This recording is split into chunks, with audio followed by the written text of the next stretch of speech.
ரொம்ப மகிழ்ச்சியா இருந்தா எந்த பாட்டு வந்தாலும் அத பரதநாட்டியம் டைப்ல ஆட ஆரம்பிச்சுடுவேன். நான் ஒரு நல்ல டிஷ் பண்ணி சாப்பிடுவேன் சார், சந்தோஷமா இருந்தா. ஃபுல் கட்டு. இந்த ஷோல நீ பேச போற கோபிநாத் சார் கூட உடனே போன்ல ஐயோ கோபி சாரா அப்படின்னு கத்துனதுதான் ஃபுல் ஹாஸ்ட்லயே வந்து எட்டி பார்த்துட்டாங்க. ஃபெயில் ஆயிடுவோம்னு ஒரு சப்ஜெக்ட் தெரியும், பாஸ் ஆயிடுவோம். மச்சான் பாஸ் ஆயிட்டேன்டா. திருட்டுத்தனமாக செய்வதில் எது சந்தோஷம்? லவ் பண்றது சார்.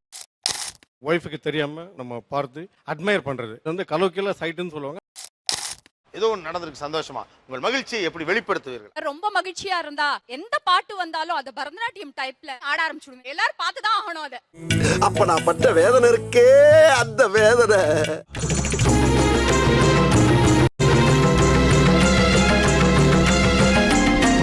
முழுசா சந்திரமுகியா மாறி இருக்கிறவன் மனைவி கங்கா வெப்பா.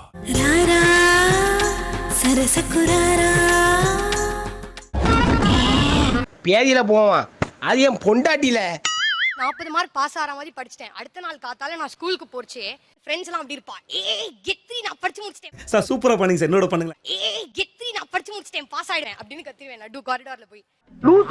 லூஸ் இல்லனே, மென்டல். 40 மார்க்குக்கு படிச்சதுக்கு ஃபெயில் ஆகும்னு நினைக்கிறது 40 மார்க் பெட்டர். நல்ல விஷயம் தான். ஓகே. அட கன்றாவியே.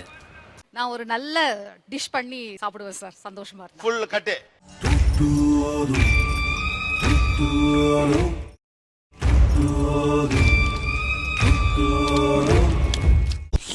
நீ வந்து இந்த ஷோல நீ பேச போற கோபிநாத் சார் கூட உடனே போன்ல ஐயோ கோபி சாரா அப்படின்னு கத்துனதுதான் ஃபுல் ஹாஸ்ட்லயே வந்து எட்டி பார்த்துட்டாங்க.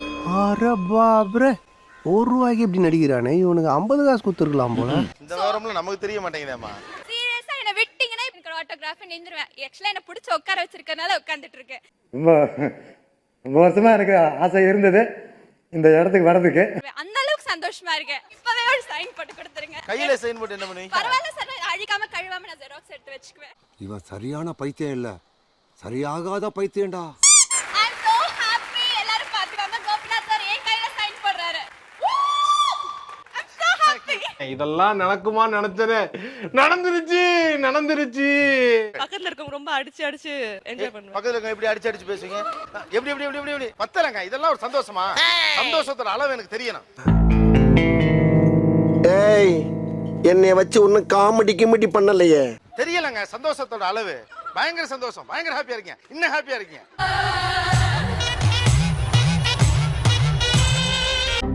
நான் வந்து ஹக் பண்ணிட்டு வாடி பிரியாணி சாப்பிடலாம். அதுதான் பிரியாணி. பிரியாணி தான். சந்தோஷனாலே பிரியாணி சாப்பிட்டா போதும்.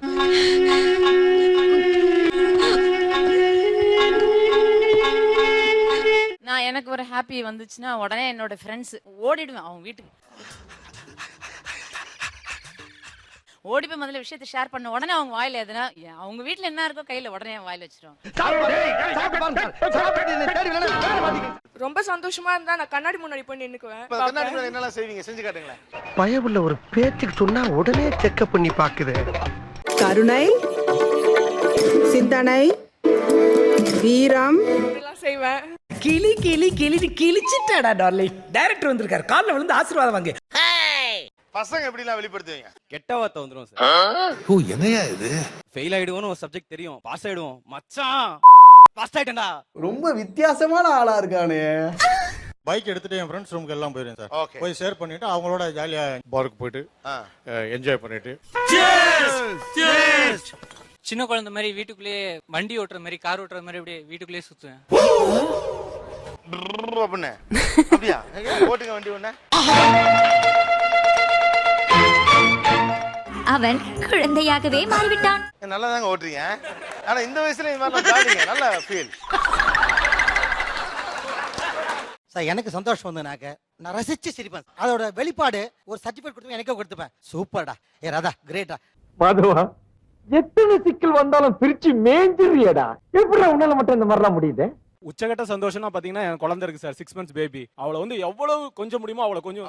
அம்முக்குட்டி, சல்லக்குட்டி, ஜாங்கிரி, பூந்தி. நம்ம கிஸ் பண்ணும்போது அவளுக்கு பயங்கரமா வலிக்கும். இருந்தாலும் நம்மளால அந்த இதை கண்ட்ரோல் பண்ண முடியாது. எவ்வளவு கிஸ் பண்ண முடியுமோ, எவ்வளவு ஹக் பண்ண முடியுமோ பண்ணுவோம் sir.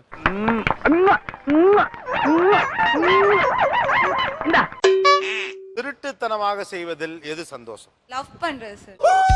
Super super super Abhishek. எனக்கு பிடிச்ச ட்ரெஸ்ஸை யாருக்கும் தெரியாம 10 முறை போட்டு பாக்குறது. என்ன ட்ரெஸ்? 3/4 ஜீன்ஸும் டி-ஷர்ட்டும் போடுறது பிடிக்கும். கண்ணாடியில பார்த்து சந்தோஷப்பட்டுக்கும். என்ன ஏன்டா இம்புட்டு அழகா படைச்ச ஆண்டவா? குளிக்க போயிருக்கிற சமயத்துல ஒரு பர்ஸ பார்த்துட்டு அதுல இருந்து ஒரு 500 ரூபாய் எடுத்து இதுல ஏதாவது வாங்கலாம். சிம்ரன்ஸ் என்னடா இது? என்னம்மா இது? குழந்தைங்களுக்கு தெரியாம சினிமாக்கு போறது ஹஸ்பண்டோட. அது எவ்வளவு சந்தோஷமா இருக்கும். குழந்தை பிறக்கிறதுக்கு முன்னாடி ஹஸ்பண்டோட போன மாதிரி ஒரு ஃபீல் வரும். அப்படி சொல்லி தங்கம். இந்த பக்கம் நிறையவே இருக்கணும். திருட்டுத்தனமாக எது செய்வது சந்தோஷம்? சிட்டி சைட்ல ஷாப்பிங்லாம் போகும்போது நல்லா நீட்டா ட்ரெஸ் பண்ணிட்டு ஓரளவுக்கு அட்ராக்டிவா இருந்தனாக்க வளர்ந்த மகனுக்கு தெரியாம ஒய்ஃபுக்கு தெரியாம நம்ம பார்த்து அட்மையர் பண்றது. அது வந்து கலோக்கியலா சைட்டுன்னு சொல்லுவாங்க. நாங்க சொல்ற இந்த பியூட்டி அட்மையர் பண்ணி மனசுக்குள்ள போட்டு இது பண்றது. என்ன பிகரு, என்ன பீஸ், என்ன டேஸ்டா இருக்கும். நம்ம நினைச்சிட்டு நம்ம ரொம்ப கிளவரா பார்த்துட்டு இருக்கோம் அப்படின்ட்டு ஒரு பாம்பின் கால் இன்னொரு பாம்புக்கு தான் நல்லாவே தெரியும்.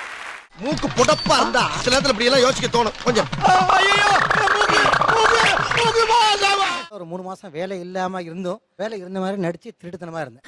2 மாசமும் ஆபீஸ்க்கு போவேன், திருப்பி வருவேன். எங்க போறேன் யாருக்கும் தெரியாது. டேய் மணி 6 போகுது, பார்க்க போட்டோம், போட வெளிய. லவ்வரோட ஃப்ரெண்டு கிட்டயே திருட்டுத்தனமா கடலை போடுறது. கூச்சமே இல்ல. அந்த பிள்ளை சொல்லிவிடாதா? தெரியாம மெயின்டைன் பண்ணோம் சார். பார்ப்பதுக்கு நகைச்சுவையா இருக்கும். அவனை அழைத்து 2 ஊமை குத்தாவை குத்தி அனுப்பிவிடு. ஸோ எங்க அப்பா 2 months once வருவார். திடீர்னு ஒரு நாள் எக்ஸ்பெக்டே பண்ணிருக்க மாட்டேன். நைட்டு சர்ப்ரைஸா வந்து கதவு தட்டுவார். திறந்து பார்த்தா எங்க அப்பா இருப்பா. சர்ப்ரைஸ்! கதவு நீங்க திறக்கறீங்க, அப்பா நிக்கிறாரு. என்ன பண்ணுவீங்க? நீ எப்படி இங்க வந்து உனக்கு எப்படி லீவ் கிடைச்சது? என்ன போய் சொன்னேன். ஏன் வந்தேங்கற மாதிரி இருக்காது. ஒரு மொழி தெரியாத ஊர்ல போயிட்டு நம்ம மொழி பேசுற ஒரு ஆளை நம்ம எதிரில பார்த்துட்டோம்னா வர ஒரு சந்தோஷம். ஐயோ ஐயோ நான் என்ன செய்வேன், யார்கிட்ட போய் சொல்லுவேன்? ராமா ஐயா அப்படி. வீக்கெண்ட் சாட்டர்டே சண்டே ஹஸ்பண்ட் சமைச்சு கொடுக்கணும், நம்மளுக்கு ரெஸ்ட் கொடுத்துறணும். அவங்க சமைக்கலனாலும் பரவாயில்ல, ஹாலிடே விட்டுட்டா போதும் குக்கிங்க்கு. ஓ நீ அப்படி வரியா? ஆபீஸ் முடிச்சிட்டு டயர்டா போகும்போது பஸ்ல ஜன்னல் சீட் கிடைச்சா செம சந்தோஷமா இருக்கும். சற்றென்று மாறுது வானிலை. காலேஜ்ல இருந்து டயர்டா வருவேன். வந்த உடனே அம்மா வந்து சாப்பாடு போட்டு கொடுத்தாலே அது ஒரு பயங்கர சந்தோஷமா இருக்கும். எவ்வளவு சோறு எல்லாம் நீட்டான். எப்பவுமே லஞ்ச் சாப்பிட்டு முடிச்ச உடனே 1 hour தூங்கணும். இது உண்மையாவே பசங்களுக்கு உண்மையாவே சந்தோஷம். மல்லாக்க படுத்து விட்டத்தை பாக்குறது எவ்வளவு சுகம். அதுவும் காலை விரிச்சு தூங்குறதுல என்ன காத்தோட்டம். வீக் டேஸ் அன்னைக்கு பாத்தீங்கன்னா வீட்டுக்கு பசியா வரும்போது திடீர்னு நான்வெஜ் திறந்து பார்க்கும்போது ஆச்சரியமா இருக்கும். இன்னைக்கு நான்வெஜ் எடுத்துக்காங்களா அப்படின்ற போது ரொம்ப சந்தோஷமா இருக்கும். நடக்கிறது, ஓடுறது, தாவுறது, குதிக்கிறது. பத்திரமா ஒரு பொருள் ஒரு இடத்துல வைப்பேன். ஆனா பின்னால அது எந்த பத்திரமான இடத்துல வச்சேன்னு மறந்துடுவேன். என்னமாடா நீ? ஒரு பொருளை வைக்கிறப்போ 2 தடவை இந்த இடத்துல வைக்கிறேன்னு வாய் விட்டு சொன்னீங்கன்னா ஞாபகம் இருக்குமா? இதெல்லாம் நம்புற மாதிரி அங்க இருக்குது. நம்பினாதான் சோறு போடுன்னு தாத்தா சொன்னாரு, அதுல இருந்து நம்பிட்டேன். உண்மைதான் நம்புறேன். உனக்கு தெரிஞ்ச புள்ள வாங்க. நல்லா நிம்மதியா காலையில தூங்கிட்டு இருப்போம். அந்த டைம் ஆபீஸ் டைம் ஆச்சு, எலும்பு அப்படின்னு எழுப்புறது உண்மையாவே சந்தோஷத்தை கெடுக்கும். என்னடா இழிச்ச வாய பாருங்க. சமைச்சிட்டு இருக்கும்போது சிலிண்டர் டக்குன்னு தீர்ந்து போச்சு. அடுத்தது இல்லைன்னா ரொம்ப கஷ்டம். செம பாயிண்ட்ங்க. இப்போ முக்கியமா ஒரு விஷயம் சொல்றேன்னு ஃபோன் பண்றோம். ஃபோன் எப்பயுமே எங்கேஜ் டோன்ல இருக்கும். அது வந்து இரிட்டேட்டிங்கா இருக்கும். அலங்கார பந்தலிலே ஒன்று வேற செமஸ்டர் எக்ஸாம்ஸ் படிச்சுட்டே இருப்போம். கரெக்டா ஆடி மாசத்துக்கு பாட்டு போடுற மாதிரி நல்லா சவுண்டா போட்டு விட்டுருவாங்க.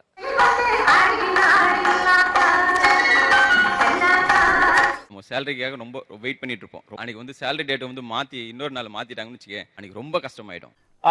வச்சாடா ஆப்பு கடன் வாங்கி எல்லாத்தையுமே கடன் வாங்க சில பசங்க கிட்ட எல்லாம் இன்னைக்கு தரேன் வாங்கி இருப்போம். அன்னைக்கு எல்லாருமே நம்ம முகத்தை பார்க்க முடியாது. அன்னைக்கு ஃபோன் சுவிட்ச் ஆஃப் பண்ண வேண்டியது இருக்கும்.